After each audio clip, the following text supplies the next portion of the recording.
Sir నేను మాట్లాడినా కొంతసేపు రెడ్ షర్ట్ పర్లేదా మీ కైండ్ పర్మిషన్తో ఫ్రంట్ రోల్ ఉన్నారు కాబట్టి చెప్తున్నా. ఈ వచ్చే సంక్రాంతి నాకు చాలా ఇంపార్టెంట్ సంక్రాంతి అండి. గత 20 సంవత్సరాల ముందు సంక్రాంతి హీరోగా నేను మీ ముందుకి పరిచయం అయ్యాను. మా ఎంఎస్ రాజు గారు నిర్మించిన నువ్వు వస్తానంటే నేను వద్దంటానా, ప్రభుదేవ గారు మొదటిసారి ఒక దర్శకుడుగా మీ ముందుకు వచ్చాడు. ఆ సినిమాలో నాకు కొత్త జీవం, ఒక కొత్త ఛాన్స్, ఒక కొత్త ఎక్స్పీరియన్స్, ఒక కొత్త లైఫ్ నాకు మీరు ఇచ్చారు. ఆ తర్వాత నేను చాలా కాలం హైదరాబాద్లోనే ఇల్లు తీసుకుని ఓ తెలంగాణ బిడ్డగా హైదరాబాద్లో పెరిగా.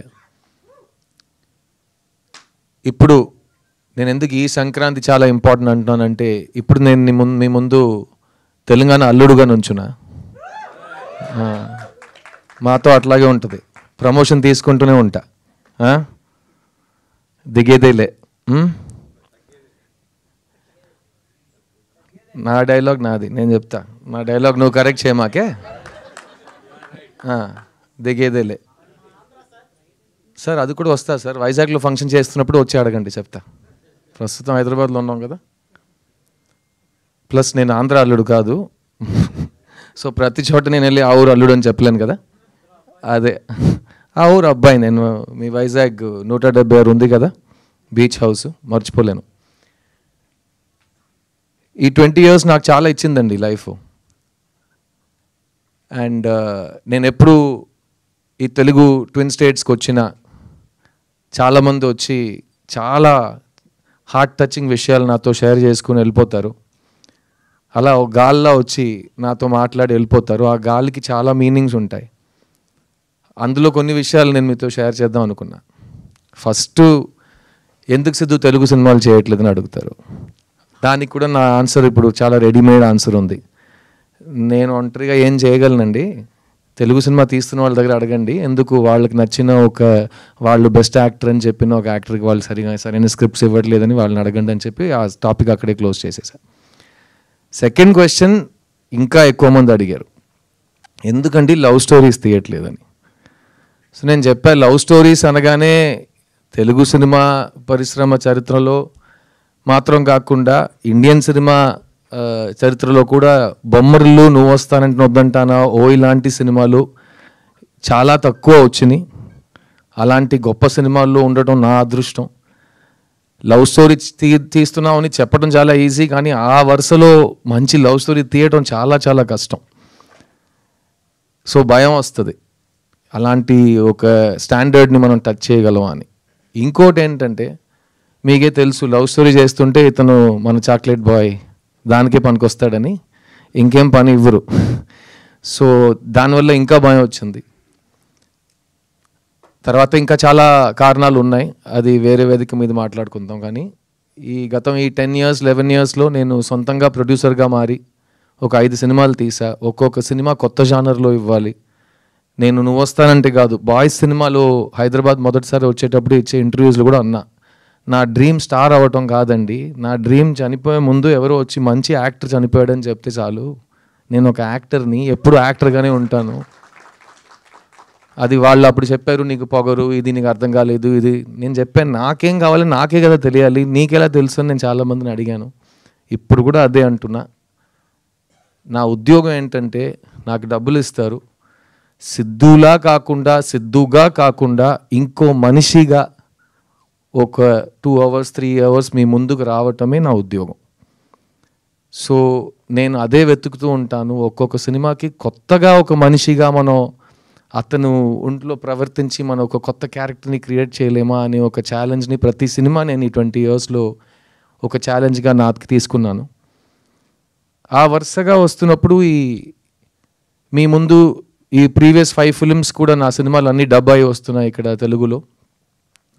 అప్పుడు కూడా street love story, pure love story ఎందుకు చేయట్లేదంటే, నేను 10 years నుంచి మీ దగ్గర లవ్ స్టోరీ ఉందంటే నా ఇంటికి రావద్దు ప్లీజ్, నేను విన్నను. అలా మీరు ఫోర్స్ చేసి నన్ను వినే పరిస్థితికి పుష్ చేసినా నేను ఆ సినిమా చేయను అని ఒక ఫిక్స్ అయ్యా. ఆ టైంలో నా కెరియర్ రీలాంచ్ అయినట్టు ఒక సినిమా నేనే నాకు ఇచ్చుకున్నా. ఆ సినిమా పేరు చిత్తా, తమిళ్లో. అది తెలుగులో చిన్నగా మీ ముందుకు వచ్చింది. ఆ చిత్తా సినిమా నా లైఫ్నే మార్చేసింది. ఎందుకంటే అది చాలా పెద్ద కమర్షియల్ బాక్స్ ఆఫీస్ సక్సెస్. అలాంటి సినిమా వచ్చి థియేటర్లో జనాలు చూస్తారని ఎవరు నమ్మట్లేదు, కానీ జనాలు వచ్చారు. అలాంటి సినిమా ఎవరు తీయరు అనుకున్నారు, మేము తీసినాం.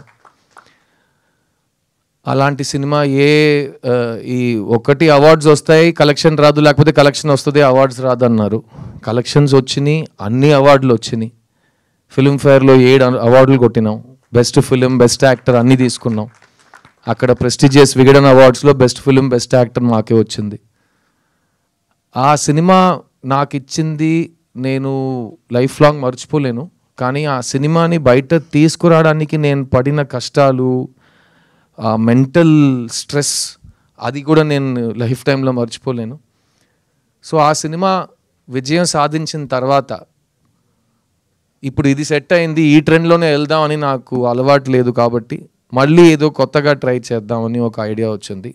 ప్లస్ ఆ టైంలో ఎవరైనా ఒక సినిమా నాకు ఇస్తే ఒక 5 months నేను అసలు ఆలోచించకుండా సరదాగా నవ్వుతూ హ్యాపీగా ఒక సెట్కి వెళ్ళి అందరితో నేను ఎలా సరదాగా మాట్లాడుతానో అలాగే పలకరించి ఒక సినిమా తీస్తే నా మైండ్ ఫ్రెష్ అయిపోతుందని అనుకున్నా. ఆ టైంలో ఈ రాజశేఖర్ గారు నా ఇంటికి వచ్చారు. ఈయనతో నేను యాక్చువల్గా 3 years ముందే ఒక సినిమా చేయాలి, నేను చేయట్లేదు. సో మళ్ళీ ఆయన వచ్చారు, సార్ మీకు నా ఒక సినిమా బ్యాలెన్స్ మీరు చేస్తానన్నారు, ప్లీజ్ ఒకసారి కథ వినండి అంటే, ఏ సబ్జెక్ట్ అంటే లవ్ స్టోరీ అన్నారు. బాబు నేను లవ్ స్టోరీస్ వినను, నాకు బోర్ కొడుతుంది, నేను చెయ్యను, మళ్ళీ ఇదే గొడవ వస్తుంది. లేదు మీరు వినండి, మీకు నచ్చకపోతే నేను మళ్ళీ మీ దగ్గర లవ్ స్టోరీ తీసుకుని రానని చెప్పారు. సరే ఓకే మీ ఇష్టం అని చెప్పి వినటం మొదలెట్టా. ఫస్ట్ లైన్ ఒకటి చెప్పారు, ఈ ప్రపంచంలో మీకు నచ్చని ఒక అమ్మాయి దగ్గరికి వెళ్ళి మీరు లవ్ చెప్తారు సార్ అని. అదేంటి నచ్చని అమ్మాయికి ఎందుకు లవ్ చెప్తానంటే, అదే సార్ నా లైను అన్నారు. సరే ఓకే ఫస్ట్ స్టేజ్ బాగానే ఉంది, కథ చెప్పాను. సో కథ చెప్పాడు. నాకు కథ చాలా నచ్చింది. నాకు ఒక లవ్ స్టోరీ నచ్చడానికి కారణాలు ఎప్పుడు మారవు. ఫస్ట్ హీరోయిన్ క్యారెక్టర్ బాగుండాలి, సెకండ్ జంటగా వాళ్ళిద్దరూ ఎందుకు ప్రేమిస్తున్నారని నాకు అర్థం అవ్వాలి. ఎందుకంటే లవ్ స్టోరీలో ఫస్ట్ అమ్మాయి నచ్చాలి అందరికీ. అమ్మాయి నచ్చితే అబ్బాయి ఎందుకు అమ్మాయి వెంట పడుతున్నారని అర్థమవుతుంది. తర్వాత వీళ్ళిద్దరు లాజిక్ కరెక్ట్గా ఉంటే జంటగా వాళ్ళు అట్రాక్టివ్గా ఉంటారు. ఆ జంటని మనం ఎంత లవ్ చేస్తామంటే సినిమా అయ్యే వరకు మనం వీళ్ళు చేరాలి మనం హోప్ చేయటం మొదలెడతాం. అదే లవ్ స్టోరీది పెద్ద సక్సెస్. సో అది నాకు ఈ సినిమాలో అనిపించింది. అండ్ ముఖ్యంగా నేను చెప్పినట్టు ఈ కథలో ఎక్కడ ఒక నెగిటివిటీ లేదు, ఒక వైలెన్స్ లేదు, ఒక బ్లడ్ షెడ్ లేదు, ఒక కడుపు మంట లేదు, ఒక ఏ నెగిటివ్ ఎమోషన్స్ లేకుండా ఒక ఘోరమైన విల్లన్ ఎవరు లేరు, అలా రక్త చుక్కలు పడుతుంటే అలా ఏం లేదు. ఒక feel good easy breezy cinema, feel good entertainer, breath of fresh air అంటారు కదా, అలాంటి ఒక సినిమా ఇది. ఈ మధ్యకాలంలో నువ్వు వస్తానంటే బొమ్మరిల్లు లాంటి సినిమాలు చేసేటప్పుడు కాలేజ్ చదువుతున్న అమ్మాయిలు అబ్బాయిలు వాళ్ళకి పెళ్ళయి వాళ్ళకి పిల్లలు పుట్టి ఆ పిల్లలు ఈరోజు కాలేజ్కి వెళ్ళే వయసుకు వచ్చారంట. సో ఆ అమ్మాయిలు అబ్బాయిలు నాతో వచ్చి చెప్పారు, సార్ మీరు ఎందుకు లవ్ స్టోరీస్ చేయట్లేదు అంటే, నేను ఇలా సైంటిఫిక్గా కారణాలు చెప్తుంటే వాళ్ళు ఒకటి చెప్పారు, సార్ మీ సినిమాలు చూసి మా లైఫ్ చాలా ఇన్ఫ్లుయెన్స్ అయింది సార్.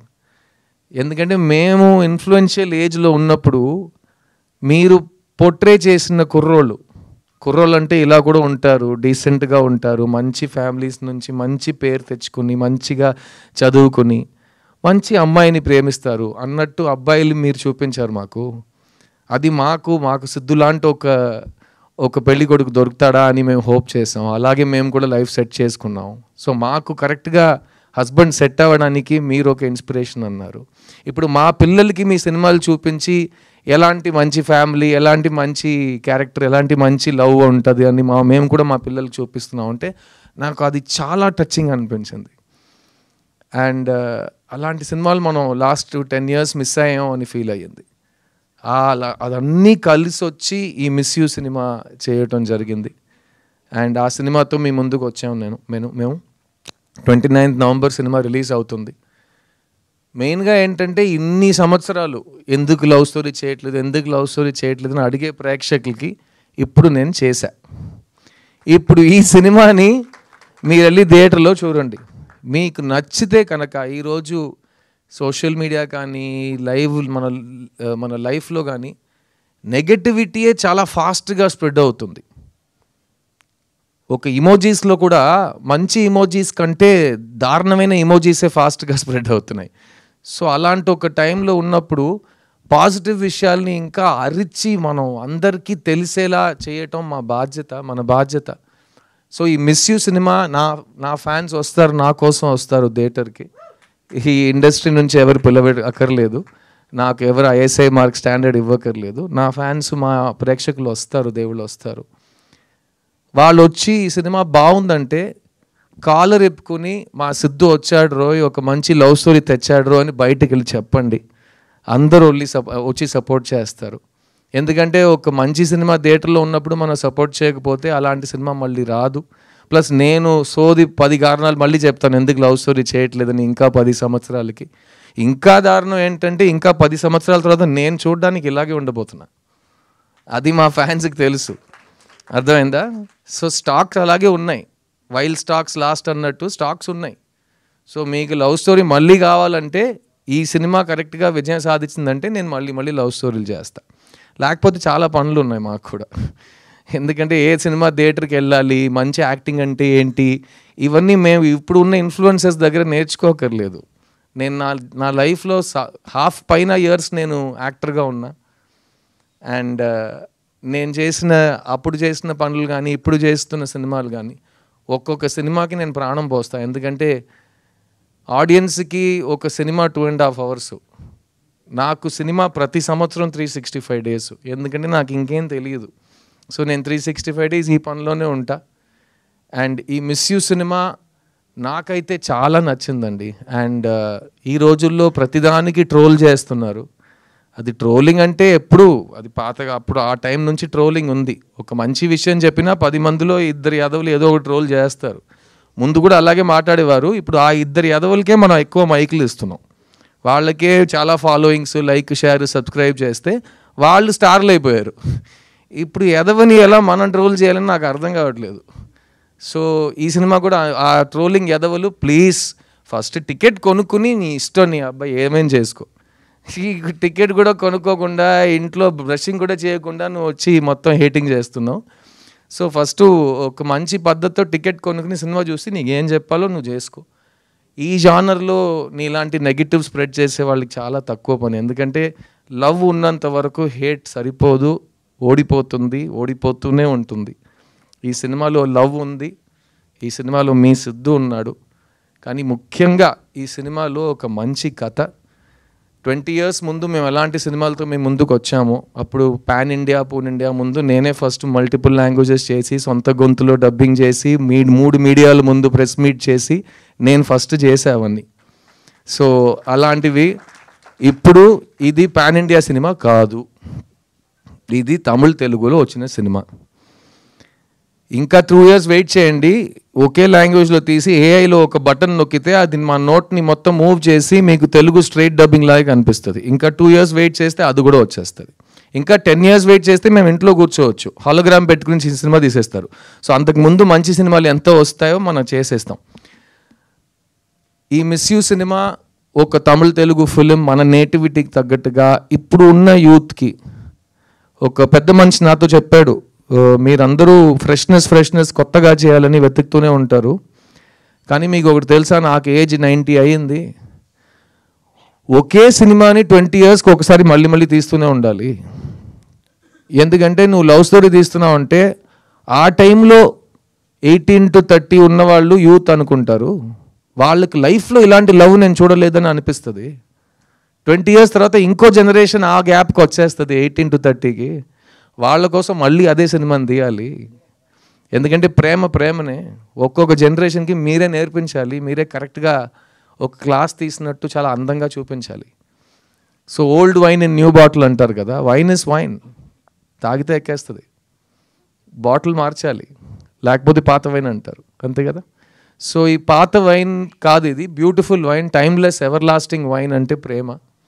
అలాంటి ప్రేమని కొత్తగా ఒక బాటిల్లో ఈ రాజశేఖర్ అనే డైరెక్టర్ తీసుకొచ్చారు. ఈ కథలో చాలా హైలైట్స్ ఉన్నాయి. ముఖ్యంగా నేను చెప్పిన ఆ పాయింట్, ప్రపంచంలో నచ్చని అమ్మాయి దగ్గరికి వెళ్ళి ఐ లవ్ యూ చెప్పడం. ఎందుకంటే నేను చాలా అమ్మాయిలకి ఐ లవ్ యూ చెప్పాను సినిమాలో. అలాంటప్పుడు ఈ సినిమాలో ఐ లవ్ యూ చెప్పడానికి కారణం ఉండాలి. కానీ నచ్చని అమ్మాయికి ఐ లవ్ యూ చెప్పడం ఏంటి లాజిక్ అంటే, దానికి ఫస్ట్ నేను చెప్పినట్టు అమ్మాయి బాగుండాలి క్యారెక్టర్గా. నాకు ఈ సుబ్బలక్ష్మి క్యారెక్టర్ చాలా నచ్చింది. తనలో చాలా షేడ్స్ ఉన్నాయి, మీరు ట్రైలర్లో చూసుంటారు.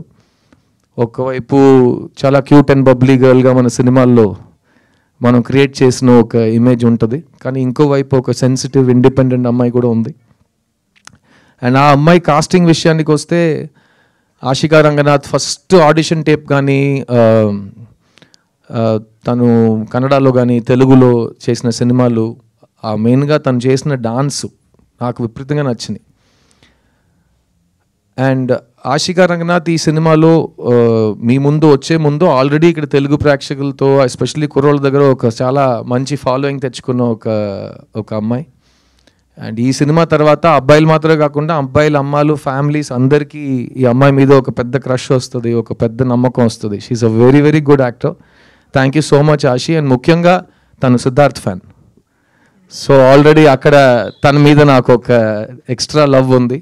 సో ఒక ఫ్యాన్గా మళ్ళీ నన్ను లవ్ స్టోరీస్లో లాగి తీసుకువచ్చినందుకు చాలా థ్యాంక్స్ ఆశి. అండ్ నీకు ప్రామిస్ చేసినట్టు ఈ సినిమాలో నేను ఎక్కువ డాన్స్ చేయట్లేదు, అదేమో నా అదృష్టం అనుకోండి. నేను చాలా, మీరే చూసారు ఒక సాంగ్లో ఎంత కష్టపడి ఆడానో, సోలో సాంగ్.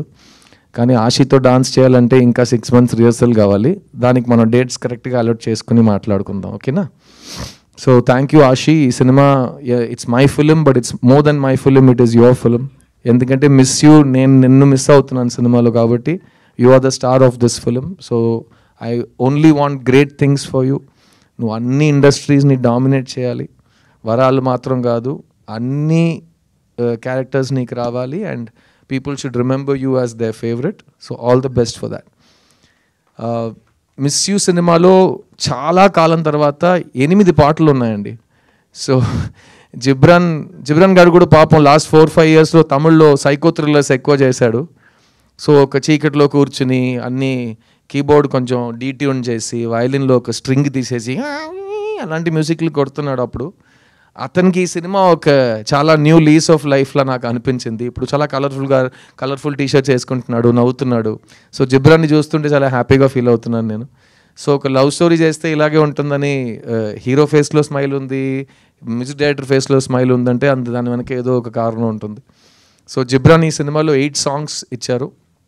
అండ్ సాంగ్స్లో మాత్రం కాకుండా ఈ cinema background score is a very very important part of the film. And ఎందుకంటే ఈ కథ మా ఇద్దరు క్యారెక్టర్స్ గురించే, కానీ ఈ కథలో చాలా ఇంట్రెస్టింగ్ క్యారెక్టర్స్ ఉన్నారు. ముఖ్యంగా పోస్టర్లో ఈ 4 ఫ్రెండ్స్, వాళ్ళని పెట్టడానికి అదే కారణం. ఒక ఫ్రెండ్స్ గ్రూప్లో 3 అబ్బాయిలతో ఒక అమ్మాయి కూడా ఉంటుంది ఈ సినిమాలో. నేను చెప్పాను కదా, వైన్ పాతగా ఉన్నా బాటిల్ కొత్తగా ఉండాలని. ఇప్పుడు ఉన్న ఫ్రెండ్స్ గ్రూప్లో అమ్మాయిలు ఉంటారు బాయ్స్తో. మేము హీరో అయిన కాలంలో ఒక ఫ్రెండ్స్ గ్రూప్ అంటే అందరూ యాదవులు బాయ్సే ఉంటారు, చాలా డ్రైగా ఉంటుంది. కానీ ఇప్పుడు గర్ల్ బెస్టీ బాయ్ బెస్టీ అని ప్రతి గ్రూప్లో ఉన్నారు కాబట్టి అదే కదా, boy and girl can be friends. So Sasthika అనే అమ్మాయి సినిమాలో నా best friend, childhood best friend character చేసింది. తను నా సిస్టర్లా, అదంతా పాతది. ఓమే ఫ్రెండ్లో చెప్పేసాం కదా, మేము బ్రదర్ సిస్టర్ కాదు, మేము ఫ్రెండ్స్ అంతే. సో అలాంటి ఒక మంచి ఒక ఫీలింగ్ ఈ ఫ్రెండ్స్ గ్రూప్లో మీకు వస్తుంది. అండ్ ఈ ఫ్రెండ్స్ గ్రూప్లో వాళ్ళు చేసే విషయాల వల్ల మాకు వచ్చే కాంప్లికేషన్స్ కానీ ఈ కథని వాళ్ళు నడిపే విధానం చాలా న్యూగా అనిపించింది నాకు. అండ్ మేము 90sలో థియేటర్కి వెళ్ళి చూసిన లవ్ స్టోరీస్ నాకు గుర్తొచ్చినాయి. ఎందుకంటే కలర్ఫుల్ సాంగ్స్ ఉంటాయి, ఫ్రెండ్స్ క్యారెక్టర్స్ కామెడీ చేస్తుంటారు, మంచి మెసేజ్ ఉంటుంది, ఫ్యామిలీ ఉంటుంది. అట్ ద సేమ్ టైం ఎండ్లో హీరో హీరోయిన్ కలుస్తారా, ఎలా కలిసినా సంతోషంగా ఉంటారా, అది అంతా ఈ సినిమాలో ఉంది. అండ్ నాకైతే ఒక చాలా రిఫ్రెషింగ్ ఫిల్మ్ అనిపించింది. ఈ సినిమాలో పనిచేసిన ప్రతి టెక్నీషియన్, ఎందుకంటే కేజీ వెంకటేష్ అనే కెమెరామ్యాన్, ఆయన కూడా ఇంతకు ముందు చాలా సీరియస్ థ్రిల్లర్స్ అలాంటి సినిమాలు షూట్ చేసిన మనిషి. ఆయన ఈ సినిమాలో మళ్ళీ ఫుల్ కలర్ఫుల్గా మనకు కావాల్సిన ప్యాలెట్లో ఒక సినిమా తీశారు. అండ్ ఈ సినిమాలో పనిచేసిన సీనియర్ ఆర్టిస్ట్ జయప్రకాష్ గారు, పొన్వనన్ గారు, వాళ్ళు కూడా ఒక ప్రీవియస్ జనరేషన్ని బాగా రిప్రజెంట్ చేస్తారు. అండ్ మీరు చూస్తుంటే ఇప్పుడు ఉన్న సినిమాకి ప్రతి సినిమా 2 weeks లోపల అందరు చూసేయాలనే ఒక కంపల్షన్ ఉంది. ఎందుకంటే అంతకు పైన థియేటర్స్ దొరకవు అందరికి కరెక్ట్గా. సో మేము చేసిన సినిమాలు 1 సంవత్సరం ఆడినాయి. ఇప్పుడు 1 సంవత్సరంలో చూసిన వాళ్ళు వ్యక్తులు అందరూ 2 weeksలో చూడాలంటే అందుకే ప్రమోషన్స్ ఇంకా గట్టిగా 10-20 times అయిపోయినాయి. అంత అరుస్తూనే ఉన్నాం, ప్లీజ్ ప్లీజ్ ప్లీజ్ ప్లీజ్ రండి రండి రండి అని క్రౌడ్ హైప్ అని. ఈ సినిమాకి నాకు హైప్ ఎక్కించక్కర్లేదు, బికాస్ ఇది లవ్ స్టోరీ. ఒక షో తర్వాత లవ్ స్టోరీ బాగుందంటే ఆ లవ్ హైప్ ఆటోమేటిక్లీ బయటకు వెళ్ళిపోతుంది. అది మీరు 20 years తర్వాత రిలీజ్ కోసం వెయిట్ చేయక్కర్లేదు. ఆ ఫస్ట్ 6 monthsలోనే సినిమాకి మంచి పేరు వచ్చేస్తుంది. ఈ జనరేషన్ చాలా ఫాస్ట్ కాబట్టి. సో ఈ సినిమా ఒక లవ్ స్టోరీ, ఒక ఫ్యామిలీ స్టోరీ. ముఖ్యంగా ఇది ఒక సిద్ధు సినిమా. మీరు సిద్ధార్థ్ అంటే ఎలాంటి సినిమాలు ఫస్ట్ తీస్తున్నాడో, ఎలాంటి సినిమాలు తీయట్లేదో, ఏ సినిమాల్ని మీరు మిస్ చేశారు, ఏ సినిమాలు నేను కోల్పోయాను, ఆ సినిమాలు అన్నీ కలిపి ఒక సినిమాగా ఉంటుంది. అండ్ ఈ సినిమా తర్వాత నేను మళ్ళీ ఎప్పుడు లవ్ స్టోరీ చేస్తాననేది నేను ఆల్రెడీ ముందు చెప్పినట్టు ఆడియన్స్ చేతిలో వదిలేస్తున్నాను. ఈ సినిమాతో ఫస్ట్ టైం సినిమాకి వస్తున్న శామ్యూల్ మాథ్యూ, ఆయన గురించి 2 మాటలు చెప్తాను. First of all excellent producer. Rajasekhar అడిగింది, నేను అడిగింది అంతా సినిమా కోసం ఆయన ఇచ్చారు. అండ్ మీరు ఆయన మాట్లాడటం చూశారు, ఒక కార్పొరేట్ సీఈఓలో మాట్లాడతారు, ఒక బ్రాండ్ లాంచ్కి వచ్చినట్టు మంచి బ్లూ షర్ట్, బ్లూ జీన్స్. ఆయన్నే మీరు ఒక హీరో ఎల్డర్ బ్రదర్గా కాస్ట్ చేయొచ్చు, అలాంటి ఒక లుక్లో ఉంటారు ఆయన.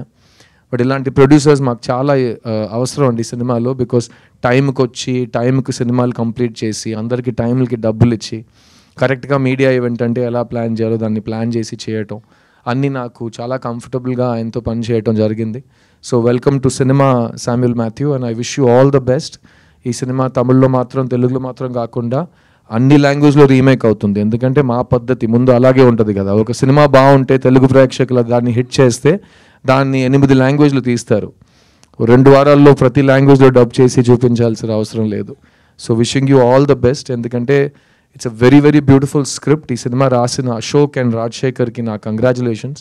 ఎందుకంటే ఈ 2024లో ఇలాంటి ఒక సెన్సిటివ్ స్వీట్ లవ్ స్టోరీ రాయటం చాలా కష్టం. ఎందుకంటే ఈ జనరేషన్ కుర్రోళ్ళు, అమ్మాయిలు చాలా ఫాస్ట్ అయిపోయారు.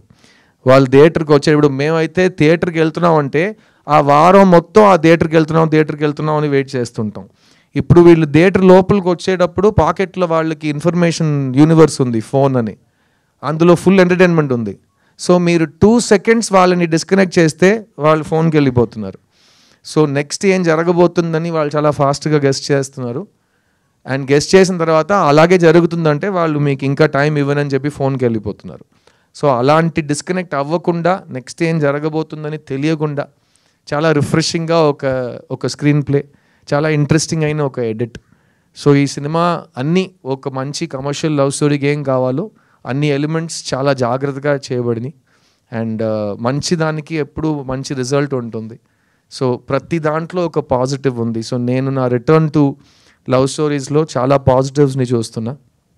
అండ్ ఈ సినిమా తర్వాత మళ్ళీ నాకు మాత్రం కాదు, ఎందుకంటే నాకు ఈ సంవత్సరం రియల్ లైఫ్లో కూడా చాలా ప్రేమ పుట్టింది, చాలా మంచి విషయాలు జరిగినాయి, చాలా అదృష్టవంతుడు అయిపోయాను నేను. కానీ ఈ సినిమా తర్వాత మిగతా వాళ్ళు కూడా మా లైఫ్లో ఒక లవ్ స్టోరీ మనం చేస్తామని, ఎక్కువ లవ్ స్టోరీస్ రాస్తారు, మళ్ళీ లవ్ స్టోరీస్ తీస్తారని నేను నమ్ముతున్నాను. ఆ రిజల్ట్ మొత్తం ఆడియన్స్ చేతుల్లో ఉంది. సో November 29th నేను మిమ్మల్ని థియేటర్లో కలుస్తాను. మళ్ళీ చెప్తున్నా, ఇంతవరకు లాస్ట్ 4-5 years నేను ఎప్పుడు స్టేజ్ ఎక్కి మైక్ పట్టుకున్నా నా టైం వస్తుందని చెప్పాను. ఈసారి చెప్తున్నా, నా సినిమా వస్తుంది రోయ్, అందులో లవ్ ఉంది రోయ్, వచ్చి ఫ్యామిలీతో పండగ చేసుకుని రోయ్ అంట. సో November 29th థియేటర్లో కలుద్దాం. Thank you once again to Asian Suresh Films. వాళ్ళు always supported me, Sunil garu కానీ సురేష్ బాబు గారు కానీ, they've always supported me. And నేను సినిమాకి వచ్చే కాలం నాకు ఇంకా గుర్తుంది. రామనాయుడు గారు నాకు ఇచ్చిన అడ్వైస్, ఆయనతో నేను స్పెండ్ చేసిన టైం, అండ్ ఇవన్నీ నేను లైఫ్ లాంగ్, అది చెప్పాను కదా, more than half my life I've been an actor, and more than half of that I've been a Telugu hero. So it will always be part of me. నేను ఈరోజు ఎక్కడ వెళ్ళి ఏం చేసినా నా అచీవ్మెంట్స్లో 50% మీదే. అండ్ ఇంకా ఫ్యూచర్లో అలాగే ఉంటుంది అనుకుంటున్నా. అండ్ సో నేను నెక్స్ట్ తెలుగు సినిమా స్ట్రైట్గా ఎప్పుడు చేస్తానని ఇక్కడ ఇండస్ట్రీతో అడిగి నాకు బోర్ కొట్టింది, సో నేను వాళ్ళని అడగను. కానీ మీడియా వాళ్ళు మీ ముందు చెప్తున్నాను, నా ప్రేక్షకులకు చెప్తున్నాను, మీకు కావాలంటే ఎవడేం ఆపలేడు. సో మీకు కావాల్సినట్టు మీరు చేయండి, అదే జరుగుతుంది. సో ఫస్ట్ 29th నవంబర్ ఒక ఎగ్జామ్ ఉంది, నాకు హాల్ టికెట్ తీసుకున్నా, వచ్చి సినిమా చూడండి, దాని తర్వాత మాట్లాడుకుందాం. నేను మీ సిద్ధుని. Thank you to all the media for coming here today, and thank you for supporting me for these 21 years, and hopefully we will be friends forever. And మా ప్రేక్షకులకి మళ్ళీ చెప్తున్నా, 29th నవంబర్ సిద్ధు సినిమా వచ్చింది రోయ్, see you in theatres. Thank you. And Geetha, thank you so much. Every time నువ్వు ఇచ్చే intros కంటే మా ఇంట్లో కూడా ఎవరు నన్ను అంత ప్రైజ్ చేయట్లేదు. సో వాళ్ళని నీ ప్రోగ్రామ్స్ చూసి నేర్చుకోమంటా. ఓకేనా? అది ప్రేమతో వస్తుంది.